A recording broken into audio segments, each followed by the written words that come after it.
Hi, I'm Clyde Haberman. Welcome to the New York Times Close-Up. I'll be filling in for Sam Roberts. The war in Ukraine shows no sign of abating. An estimated 2 million people, that's a number that's going higher every day, have left the country already. And while Ukrainians stay behind, they're continuing to withstand to some degree this Russian invasion led by Vladimir Putin. And perhaps the strongest sanction yet on Russia, President Biden has banned the import of Russian oil. Where is the war headed? And one aspect that we hear little about, what is the reaction among the Russian people, where the media is telling a much different story from what you read in the New York Times and other Democratic news outlets. Joining me to discuss this is a former Moscow bureau chief for the Times, Ellen Barry. Welcome, Ellen. Russia's invasion has clearly not gone as smoothly as I'm sure Mr. Putin had figured early on. Is this a sign that Russia is indeed a much weaker military country than we had thought and feared? It is extraordinary to sit here today, 2 weeks into the war, and realize that Russia only controls one major city. All indications suggest that the Kremlin was planning for a 2-day blitzkrieg in which it appears that they expected surrenders. They expected Ukrainians to give up their arms. And so there you have a failure in analysis. You mentioned, though, sort of military weaknesses. Russia has failed to take out Ukrainian air defenses. There's an estimated 3,000 to 4,000 troop casualties on the Russian side, at least according to the US. Troops have been captured, they've abandoned tanks, and you've seen that Ukrainians were able to use anti-tank weapons to really break up the columns of armor moving into the country. So yes, it has been much harder, clearly, than Russia must have expected. It is somewhat baffling that they did not expect it, however. One thing that surprised me, maybe it's a small detail, but we had a story the other day which said that Russian troops have been eating MREs, meals ready to eat, their battlefield rations, that expired in 2001 or 2002.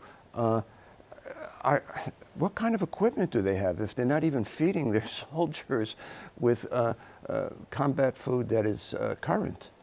It's extraordinary. I mean, I think what you may be seeing is indications of corruption in the system. It's just emerging because we're seeing the force spread out.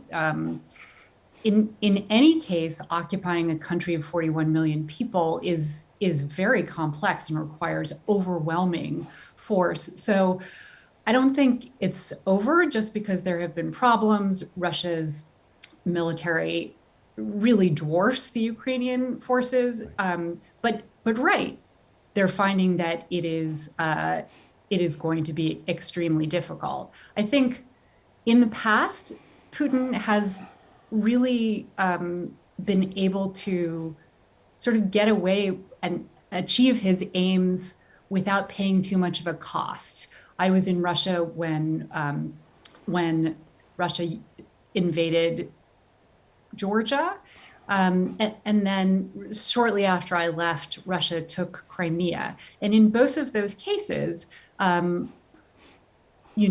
he was able to dislodge or shake an anti-Russian government and really didn't face lasting pain from the West. So in some ways you can understand his confidence because his record in Syria, in Georgia, and in Ukraine has suggested that the West wasn't ready to go to war over these countries. But even if, it may take weeks more, but even if Russia does finally retake all of Ukraine, it seems kind of clear from where I sit that there's going to be a very strong continuing Ukrainian resistance.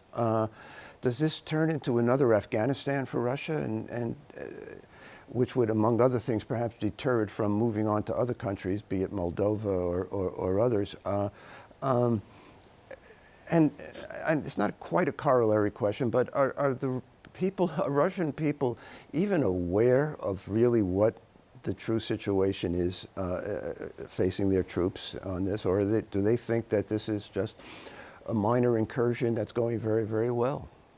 So you ask about Afghanistan, and I think it's a good question. We all know that that sort of contributed to the end of the Soviet Union. I think there are a couple problems. There's like a accruing political risk to Putin as Russian soldiers come home in body bags. That's going to build over time. But there's also an enormous cost that I'm not sure Russia can really sustain for more than a few months. So I'm not sure that we can expect a kind of an Afghanistan type situation going on for years. I don't know that Russia could pay for it. On the question of Russian public opinion, I think this is quite important. Believe it or not, the Kremlin cares a great deal about public opinion. Mm-hmm. They do a lot of polling themselves. And I think the reason is kind of structural. When you no longer have competitive elections, you need some basis for your legitimacy. And for Putin, I think the basis for his legitimacy has been his popularity. In the early days of this conflict, those are the most recent public opinion numbers that have come out. His approval ratings went up by 11%. At least, I mean, sort of this is state polling. And so I take that with a grain of salt and also factor in that people in Russia don't consider it to be an invasion of Ukraine. They consider it to be a self-defense action, military operation by Putin. But the early suggestion is that it's not hurting him in Russia. There is about 30% of the country, and this is a long-standing dynamic, that is skeptical of Putin, gets its information from the internet or non-state sources. And among that 30% of the country, this is not a popular war. But the 70% of the country that has been with him is so far showing a good deal of approval. What's going to happen when they discover that whole brigades are being annihilated? I think that is a real risk, but it will occur slowly. You know, Russia has been a fairly free information space. Right. This is something that was quite surprising living there. If you contrast it with, say, China, the internet was free. You could easily access opposition channels. You could watch the BBC or CNN in Russia. All that is disappearing just over the past week. It's winding up with astonishing speed, in part because of new laws, but the government is also just closing the window to the outside. We don't really know how many Russian soldiers have been killed in this operation. I've seen figures of maybe 4,000. Let's just say that's an accurate number. That's already well more than the United States lost in Afghanistan in 20 years, and this is just over the course of not even 2 weeks. As the body bags come home, I mean, is there not a public opinion that forms that says, wait a second, why is my son dying? Or dead, for that matter? I think that is a political risk. I would also, though, remind you that this is a country that does find solidarity in resistance. Mm-hmm. And the stories of World War II, or the Great Patriotic War, as it's known in Russia, are really the kind of central narrative of Russian identity and Russian statehood. And that is a narrative of being assaulted from the outside and resisting. Putin himself sort of grew up in a city that had been under a German blockade for several years. So this is part of the mythology and identity of Russia. And sanctions from outside aren't necessarily going to make people turn against the government. They may kind of lead to a fortress mentality or a siege mentality. So the people who withstood the Battle of Stalingrad with maybe 2 million casualties are not going to blanch at economic sanctions? I think some of this is generational. I think you have a big split. And I think you've seen with journalists going around Moscow for the past few days that people under 40 are asking questions about what's going on. And the older generation who depend much more on state media for their data are with Putin. Mention of media, the Times the New York Times, among other newspapers, have withdrawn their correspondence, at least temporarily, from Russia because of possible threats of imprisonment, if for a long term, 15 years perhaps, just for simply calling a war a war. Without getting into too many details that might put people in danger, how are we to cover Russia for now? Well, I certainly hope that it is just temporary, because without visibility on what's going on, both in the Russian elite and in the Russian military and in Russian public opinion, it's very hard to know kind of how much longer Russia can continue the war. So, look, Russia still has all kinds. You can interview people in Russia. This is how we've been reporting on China for the last few years. You can watch Russian state TV, which is a sort of a direct line to the messaging that the Kremlin is giving to the public. But if you don't have feet on the ground, it's not quite the same, is it? Obviously, it's hard, especially when people are afraid to tell you what they think. And that is certainly with the passage of this new law, a 15-year sentence for what is, described as fake news. Understandably, people are going to be afraid of publicly questioning anything that the government says right now. It's a new world. I mean, I can't express this enough, that Russia has been an environment where you could question Putin, you could question his decisions, you could criticize him. There were lots of forums to do so, and they are trying to change the rules very quickly. Well, we'll see if they succeed. For now, it seems that they have. Thank you, Ellen Barry. Next up, we're going to have an early look at state primaries here in New York.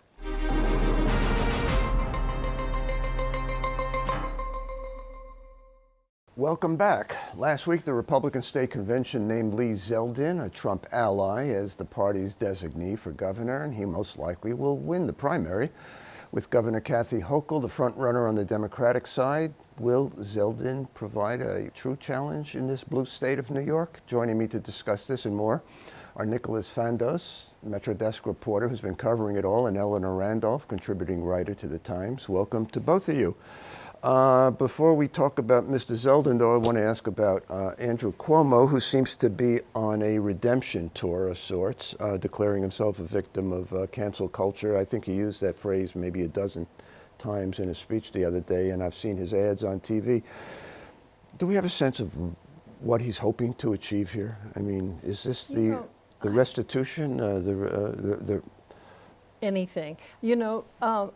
There are some creatures that die in the limelight, and there are some creatures like Cuomo who can't survive without the limelight. I am convinced that what we're seeing is not only a man trying to save his name and his reputation, which is understandable, but he just has to be out there. He has to be part of the political fray. And of course, other politicians in the state are sort of nervously looking at whether or not he's going to jump into a race for AG. He says he's not, for state comptroller, for who knows what, maybe even Congress, or he could go for U.S. Senate against Kirsten Gillibrand.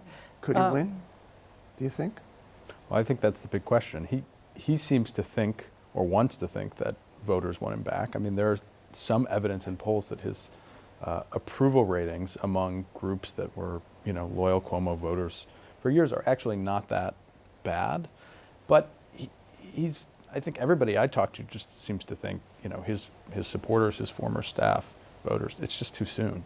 He hasn't gone off. We're used to kind of a political, or a familiar cycle of political renaissances, that you go out into the wilderness, you do something noble, then you come back contrite. I mean, he was in church speaking on Sunday. There was nary an apology, or not a real one. And so Mark Sanford came back in North Carolina. I remember he had been having an affair with a woman in Latin America. And it was a real affair. That was a for real sure. affair, yeah. It wasn't just sort of flirting, which is more the Cuomo style.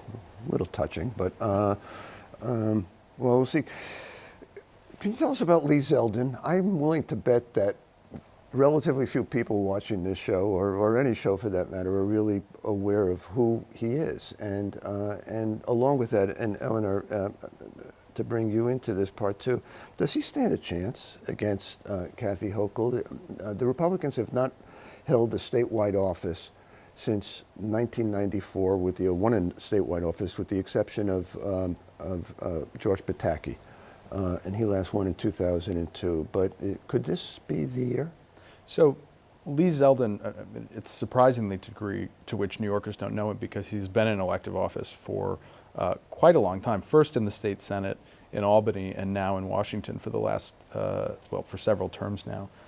He's gone through kind of a political transformation. He's a veteran. He's from Suffolk County. He started out as a kind of moderate, middle-of-the-road New York Republican.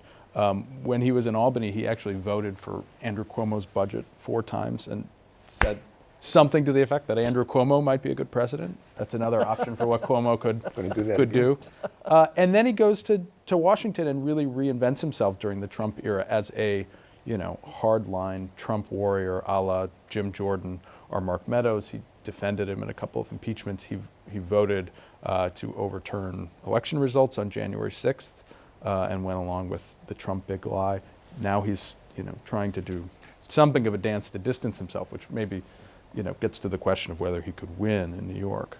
Do we have a sense that he believes anything then? I mean, I don't know. I really have trouble, not just with him, but with a lot of Republicans who are trying to figure out to what degree are they just cravenly bowing to the idol of Trump, or have they swallowed the Kool-Aid, to use that old phrase? Well, no. I mean, what the Republicans can do now is be anti-Democrats. I mean, they're obviously they feel they have a great campaign against Biden, a great campaign against the Democrats running New York State, education, bail reform, crime.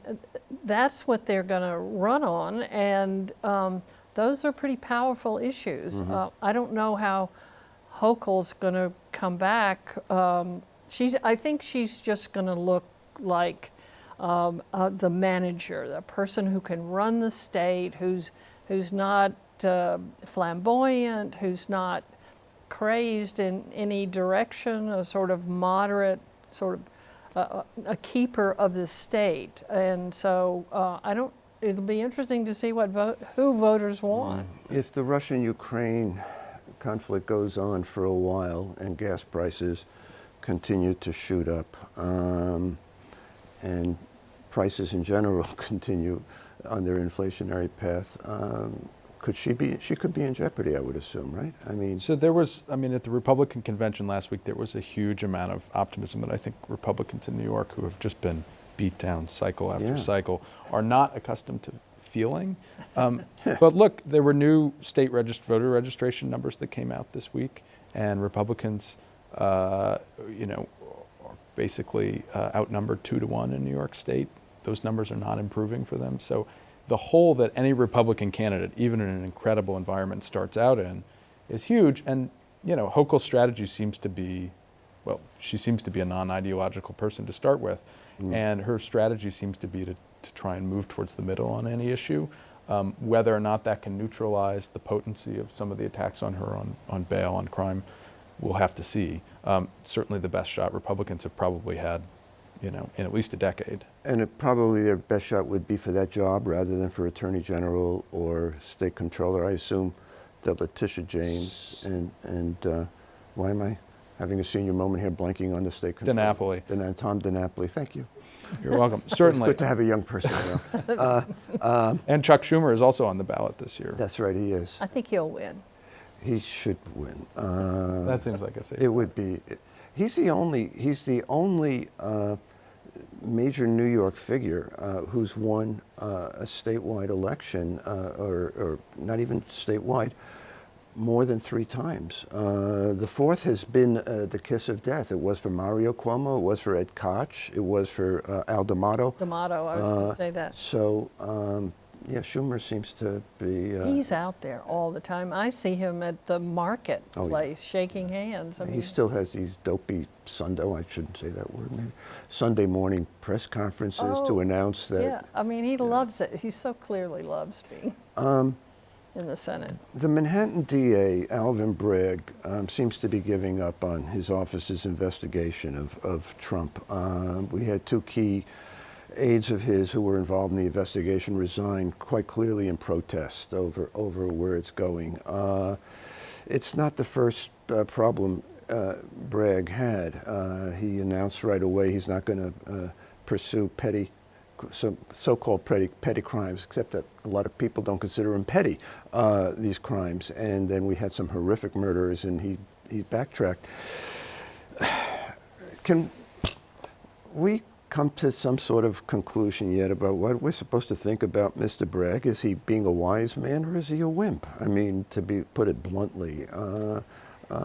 Well, it's hard to say. You know, I mean, the backing away from the Trump case is really mysterious, and I've been trying actually to find out why, how he's rationalizing it, and not from Bragg, but from people around Bragg who say that it's Tish James, the AG, who's really pushing the agenda against Trump, and that Bragg would be sort of stepping on that in some way, but it sort of doesn't make sense. You feel that Bragg is going to have to come out and defend himself because he is really under attack, even by his own friends. I would think so. Have the politicians you've spoken with discussed this? Well, I think the reporting suggests that the hesitancy is around, not the belief that Trump or the Trump organization may have committed this fraud, but that they could prove it in court. I mean, if you... Right. Weisselberg, who they've indicted, has not flipped, is not cooperating. Michael Cohen, as we've all seen play out on the national stage, is at this point less than a sterling witness. It gets into the trouble that Trump's political opponents have had. He's such a, braggart who inflates everything and kind of expects people to believe it, but not. It's a difficult case. I think politicians, are looking to James as the last one standing. I think that's right, and I think she's feeling more and more of that burden on her shoulders. But she'll face, many of the same issues, and whether she pursues them. Does she have a timetable? Questions. Does she have a timetable that we know of? Is there a clock running on her the way it actually was for the grand jury in Alvin Bragg's jurisdiction? Does she have a clock? I don't know. Not an artificial one. She does, so there was a judge ordered Trump and several of his children to testify. They appealed. She has voluntarily said we will let that appeal proceed. How long that takes, matter of weeks probably, we'll see. And whether she gets them for interviews this spring, I think will probably determine the rest of that timetable. Do you have a sense from the folks you speak to as to how smoothly or how relieved or how concerned we should be about the lifting of many COVID restrictions in the city and the state? Has this come up? I mean, New York is desperate to get its groove back, I would argue. The mayor would certainly argue that. He certainly would. But there's apparently a new variant of the Omicron variant. It's got an alphanumeric number that I can't possibly remember. And what's your own sense? I mean, we've all been living under this cloud for 2 years now. Is there a sense that this is for real, that we're emerging from our hidey holes, or? I think there's a sense that real or not real, people, you just have the feeling around New York, I was saying this earlier, it's just like somebody opened the gates and people have just sprung out. I was trying to get into the Met Museum the other day, and it was impossible. The crowds, the lines were all the way around the block, and I was sad not to get into museum, but I was really happy to see so many people out and interested, and you know, if you walk around the streets of New York, it just feels that people have been sprung from prison. Could you tell if they were principally New Yorkers or out-of-towners? You know what? Okay, I know. I didn't interview them, but many of them were young, which I really thought was great. So they might have been students, Yeah, you know. that could But be. getting That young could people be. in a museum is heavenly. Did you get in finally? No, No, not at all. I even tried the Guggenheim and I couldn't get in. Oh my God, folks, So- we have to get this woman into a museum. What do you think, Nick? I think, look, there is some political uneasiness, particularly on the left, with the lifting of some of these mandates in the city. We've seen the public advocate and the comptroller express some doubts about that, express interest in getting school kids, a mandate for school kids to get vaccinated next year. But, you know, watch out to the politician who tries to get in the way of this springboard. And most of them, I think, are cheering it on because, you know, from a political point of view, they have all been thoroughly convinced that mandates, shutdowns, any of this, people are just sick of it, and they're going to hold anybody, you know, who tries to stand in their way responsible. I think you're right. I think you're right. But God what I knows what happens if there's another, you know, we move on to the, I don't know, after the Omicron comes what, the Omega variant. I don't know. Maybe we'll move on to the Omega's the Hebrew last alphabet one. after that. I don't know. Thank you, Nicholas Fandos and Eleanor Randolph. And for the New York Times and CUNY TV, I'm Clyde Haberman.